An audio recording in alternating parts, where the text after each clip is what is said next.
Back to start tayo kasi mali yung angle. Install ko na yung ano ko yung CapCut. Ang laki pala nun. Ilang gig yun? 37 gig. Ba't ang laki nun? Baka yung mga inedit ko nasa ano pa niya, memory pa niya. Ganon, kahit na-delete ko na. Ayan. Time check 3:09.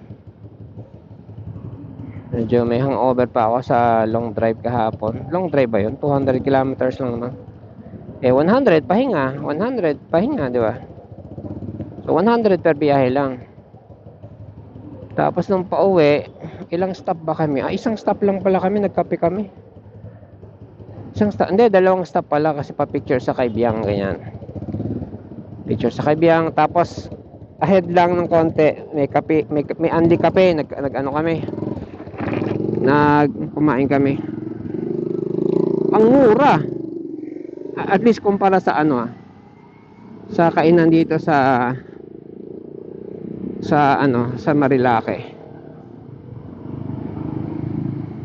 Kasi yung ano nila, Tapsi nila 150 doon sa Karatula.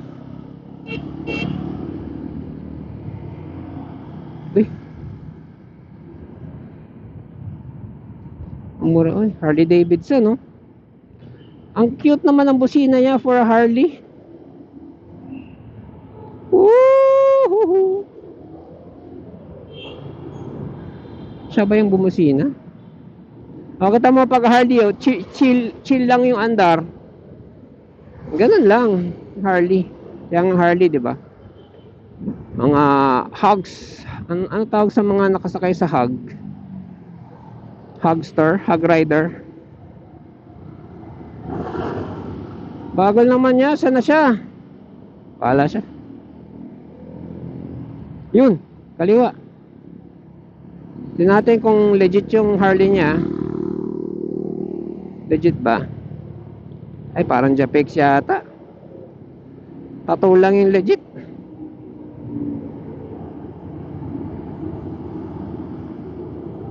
Pero ayos na rin, di ba? It's Jaforms. Woo!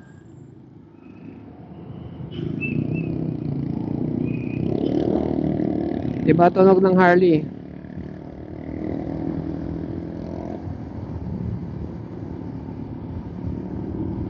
Yung kahapon, yung ano, yung nakasabay namin doon sa ano, sa may tapsilugan. Naka Harley yung isa naka Cafe Racer na legit. Yung ganda ng Harley niya.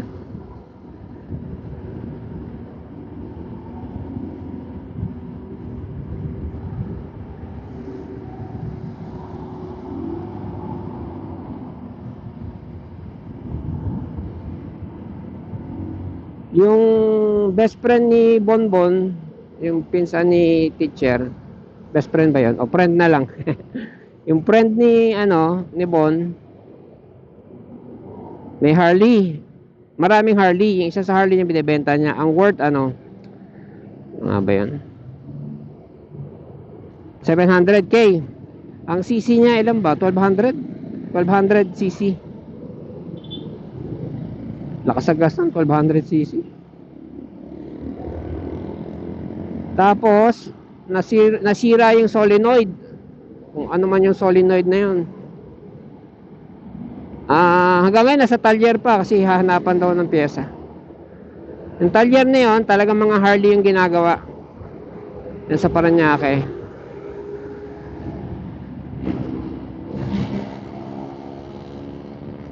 So kung may Harley ka, specialized ng Harley talaga yung magiging ano mo. Magiging pagawaan mo. Alas na marunong ka. Tapos yun nga, hindi siya pwedeng ipang daily. Kasi parang keso, ang hirap ng pyesa. Yun sabi, isipin mo solenoid, wala kang mabilan, antayin mo pa kung saan galing. US. Alam mo, US kung saan man. Hindi mo siya pwede pang daily kasi hindi kagaya ng mga ganitong Honda, Japanese brand. Oh. Marami sa mga ano, sa mga motor ano, kahit sa Honda mismo, hindi ka mahirapan, di ba? Lalo ng mga best seller na ano, na modelo, oh. Siyempre mag-i-stock silang marami noon. Yun ang mga lesson learned ko sa Quezon eh.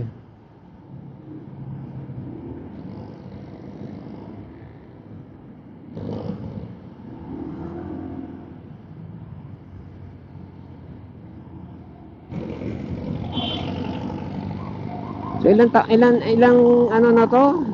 3,000. 3,000 na. 3,000 plus 800 parang ganun. 3,800. Ang auto niya. Auto ah. Nung 3,2 nagpalit, change oil. O 3,800 na. O bumiyahe pa kahapon. Ewan ko ilan na to. Baka 4K na to. Kailangan talaga mag-change oil.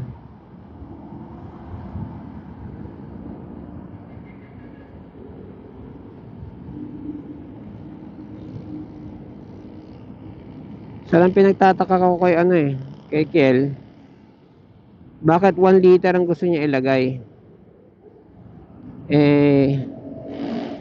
Nasa ano naman nito is 750 kapag sa ilalim ka nagbukas, 800 ml kapag sa filter ka nagbukas. Yun medyo weirdo rin yun kasi yung filter nasa taas, yung ilalim, yung oil cap nasa ilalim. Oh, hindi ba't masagad kapag nasa oil cap ka nagbukas? Yun medyo nakakapagtaka eh. Di dapat yun ng 800 ml. Pero hindi, nasa manual eh. 800 ml pag sa filter ka nagbukas. Ganon. 750 pag sa ilalim. Ang weird, di ba? Anyways.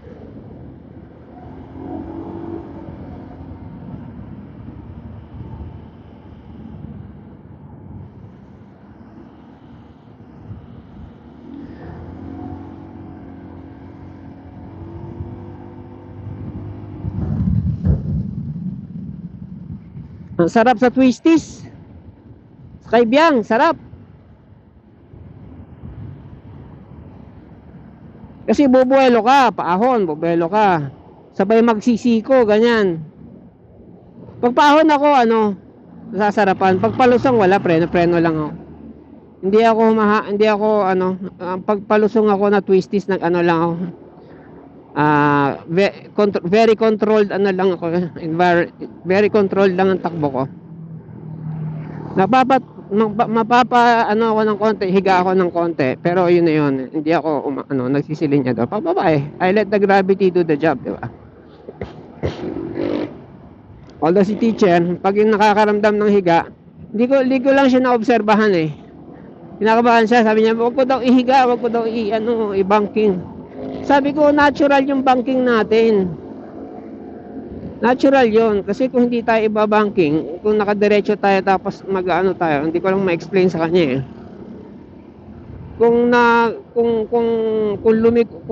kumurba ka ng at a certain speed, tapos hindi mo hiniga ng bahagya, bahagya lang naman, yung natural lang, yung natural na higa.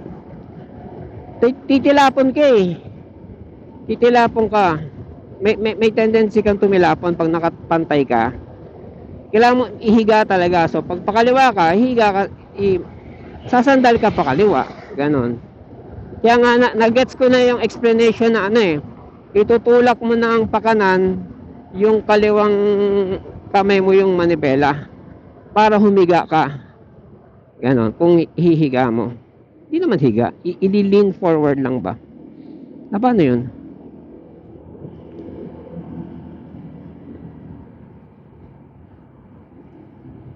Sige na, pasok.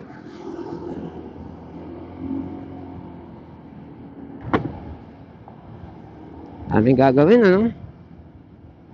Tapos, may papadala pala kami barong sa, Mindanao. Yan natin, paano asikasuin yan. JNT app. Try ko ngayon. Install ako JNT app.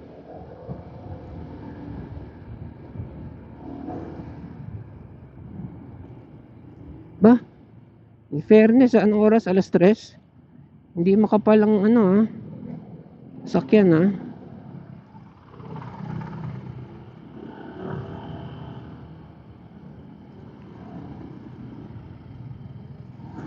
Ito medyo weirdo to yan Kapag yellow na, magi-stop na, sabay magi-green. Ay! Ano ba yun? Hindi. Explain ko na lang sa susunod.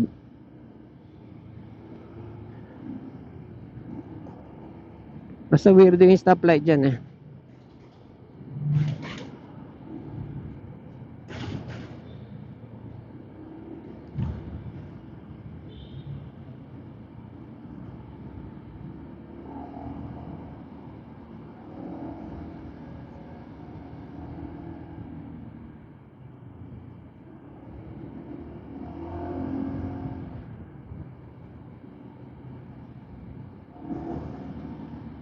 For some reason. Klaro. Monday.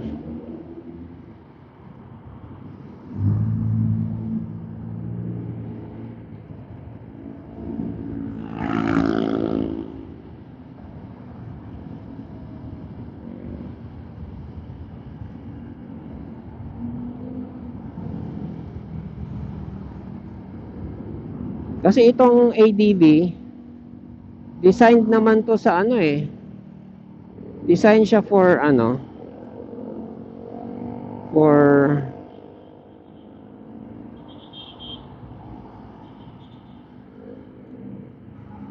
design siya for tawag na ito. Ayoko na nga dyan. Design siya for leaning. Pwede mo siyang isandal ng bahagya lang, huwag sobra. Lahat naman hindi pwede sumobra Kahit sa circuit, kaya sila nagsusuot ng knee pad na pang kiss-kiss. Kasi yun ang itutukod nila kapag sobrang bilis nila at sobrang higa.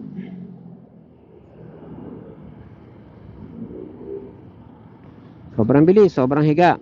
Kasi kung hindi nila itutukod yung tuhod, sasadsad na sila. Sasadsad na yon. Yung tuhod talaga yung pang max out ng higa para hindi humiga literal yung motor.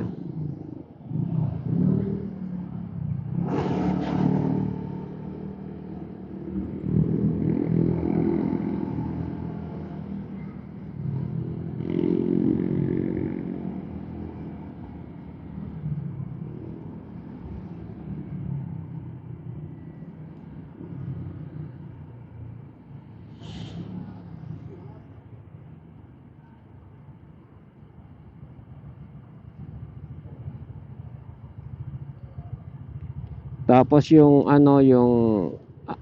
yung kapag ihihiga mo, yung motor lang opposite side, ginagawa yung kapag ilag lubak lang, mabilis ang ilag lubak. Pero kung curve, higa talaga. Hindi hindi siya counter leaning kumbaga.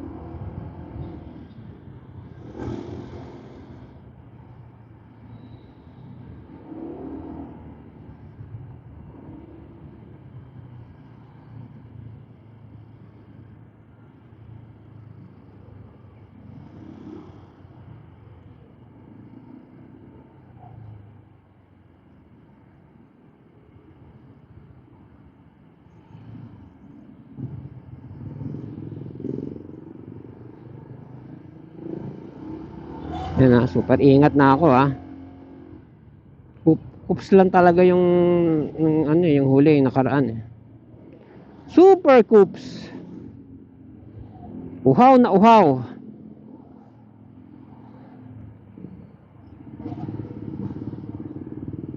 Sobrang uhaw niya.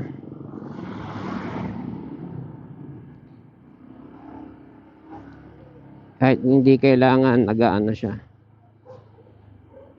Nang kukups siya.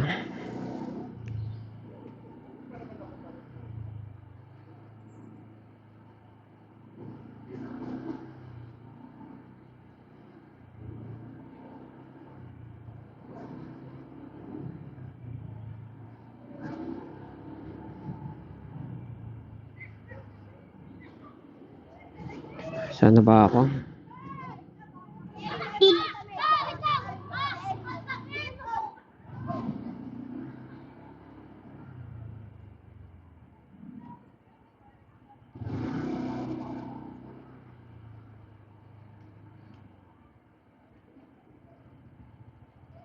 Kita mo na pandi-deliver niya tong ano. Tipid sa gas yan eh. Kung original pa man yung makina. 900cc lang yun eh. 90cc pala. 90cc lang yun eh. Tama ba? 90cc. Oh, 90cc.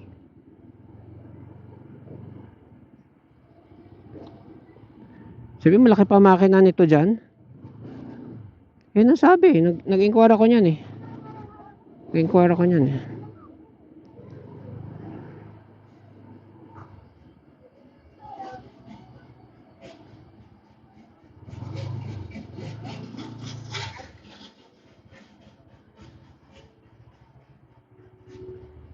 Pag umakyat nga yan doon sa ano, yung 'di ba ganyan ang gamit sa mga cable company. Umakyat yan sa sumulong, ang bagal, tapos yung makina niya ano na oh, hitik na hitik na. So alam mo talagang ano, hirap. Pero nakakayanan naman. Very rare naman ako nakakita na ano, natirikan siya.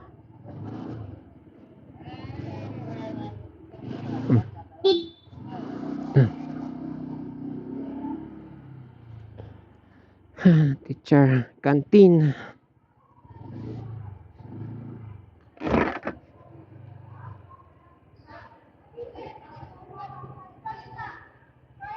Ito na tayo.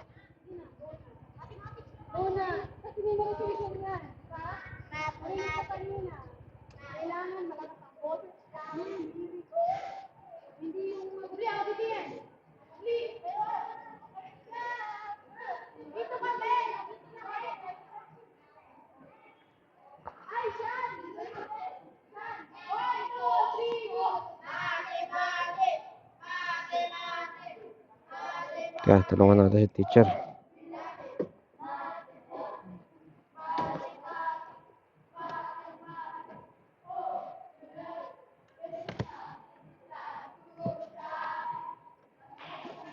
Pagkain dyan. Hindi ka pa kumain? Papak ka na. Ha? Papak. Mamaya na. Mamaya. Ha? Mamaya. Sobra lang yun.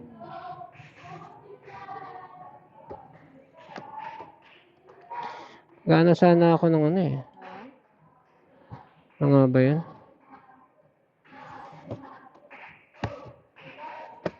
Gana sana ako ng jacket mo. Saka na lang.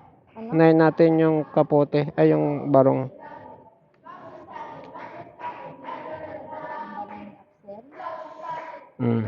Sana dumaan tayo sa ano eh.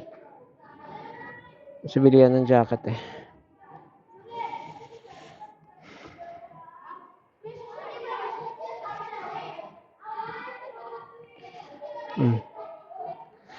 Pag may time ka, i-charge mo rin yan. Hindi ko na-charge kagabi yan eh.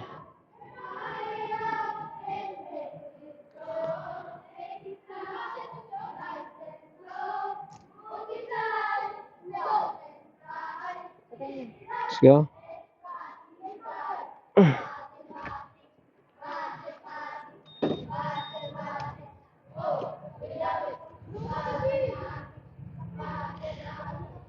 Game?